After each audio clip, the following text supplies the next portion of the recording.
Hello everybody, welcome back to my channel. Today I'm doing a video that I'm really excited about and I've been looking forward to for quite some time. I'm going to be talking to you about mental health. While I do that, because that would be so boring in itself, I'm going to be decorating this bulletin board. I do want to clarify I will be talking about my mental health story, so if the idea of that kind of seems like a trigger to you, feel free to click out. Nobody will be offended, I promise. I printed out a bunch of pictures of times where I was genuinely really happy because I think that when I'm sad, I forget that there were times when I wasn't. Let's begin. So my mental health journey started back when COVID started. I was in the 10th grade. I was turning 16. About 2 weeks into quarantine, it hit me that I was not doing incredibly well. I think that when I started going back to school again, it sort of went away until the end of my senior year. Oh my goodness, my senior year was really, really hard. I think that that is going to be where the majority of this story is at. I have always been a person who had very high expectations for myself, and your senior year is always seen as like this huge monumental moment, you know? Graduation, moving on into bigger, better things. I have always had goals for myself, and let's just say I did not complete most of those goals going into my senior year. One of my biggest high school goals was to be the lead in my musical. I was not the lead in my senior musical. To be honest, I blamed myself a lot for that, which sucks a lot. I just sort of felt like if me working 18 years to get here wasn't enough, then I must suck.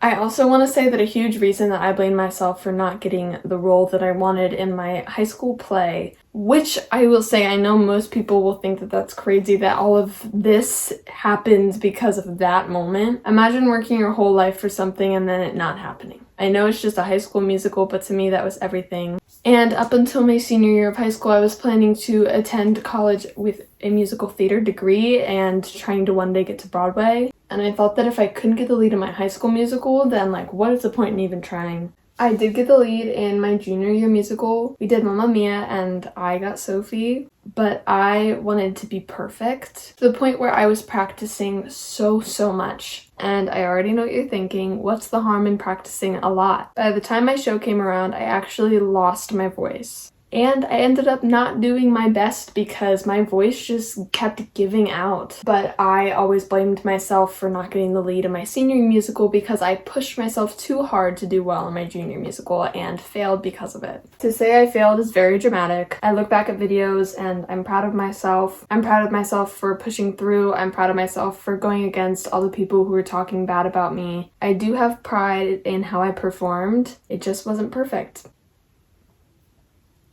Why is this kind of hard to talk about, actually?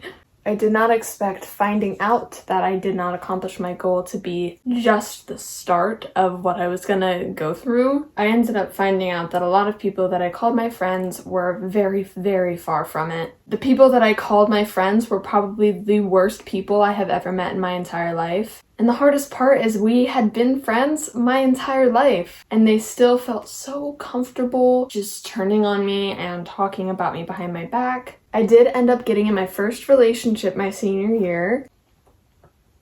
A lot of my friends were trying to break us up just because they were bored, when at this time in my life, he was pretty much the only thing bringing me any form of happiness. I know that that sounds toxic and I know that sounds bad, but I was just going through a lot. I had a hard time getting myself out of bed in the morning. I had a hard time convincing myself that going to school was worth it. I was getting bullied by my music theory teacher. Yep. Bullied by my teacher, yeah. It felt like everyone was against me. I was telling my guidance counselor that I hated going to this class because I was getting bullied and I would like to drop it, and she said no. I sat in her office and I cried and she still said, sorry, no.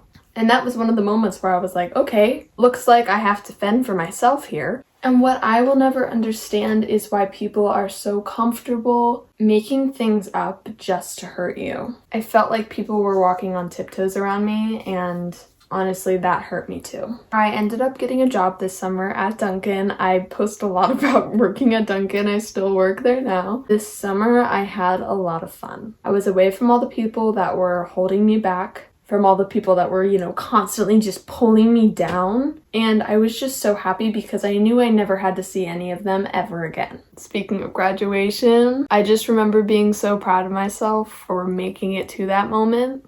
This girl was so tired. Why am I getting emotional? And then I left for college. My college is only an hour away from home. I want to say that it was when my high school's fall play started back up. It was one of those things where my whole body felt exhausted because my mind was so exhausted. I was just getting mad at myself because I didn't know why I was so stuck on the past, because I thought that when I graduated, when I left high school, it would all be over. But for some reason, my mind just kept racing. My mind was constantly thinking about all the times that I failed. I was just crying like all the time. I know, it's really sad.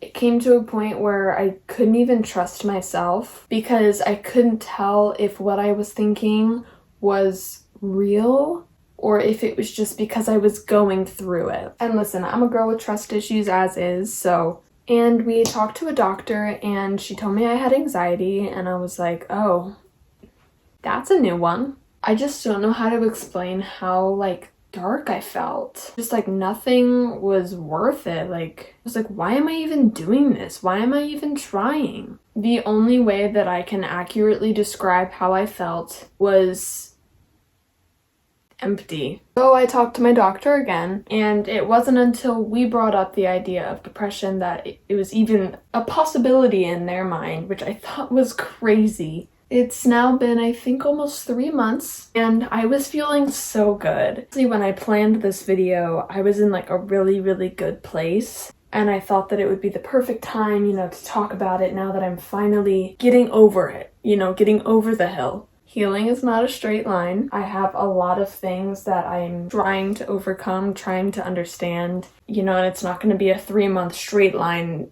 race to the finish process. I'm definitely back in a ditch right now, if I'm being completely honest. I just feel sometimes like so guilty because if I were to try to explain to somebody like how I feel like a lot of people are like, read the room, girl, like, what do you have to complain about? I have it so much easier than a lot of people do, and I totally recognize the fact that I am so lucky with the life that I have been granted, and I know posting this, people are going to be thinking that as well. It's also hard when I know that I was doing so well, and I feel kind of defeated because I can't sleep at night.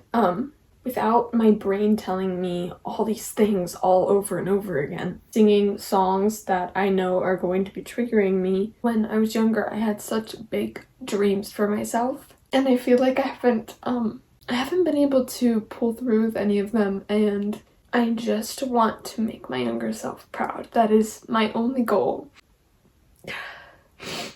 I am making this video so that you know that you are not alone. That is my little mental health story. But look, I finished! Oh, look how cute it is, huh? I hope you guys enjoyed this video. I know that it's a little different than what I usually do. If you liked this video, make sure you like and subscribe for more. Make sure you follow me on all of my other social medias at Cassidy Leigh Quinn on Instagram, at Cassidy Leigh Quinn on TikTok, and at Cassidy Leigh on Depop. I hope you're doing well, and if you are struggling right now, just remember that there are happy days ahead. And I will see you around. Bye!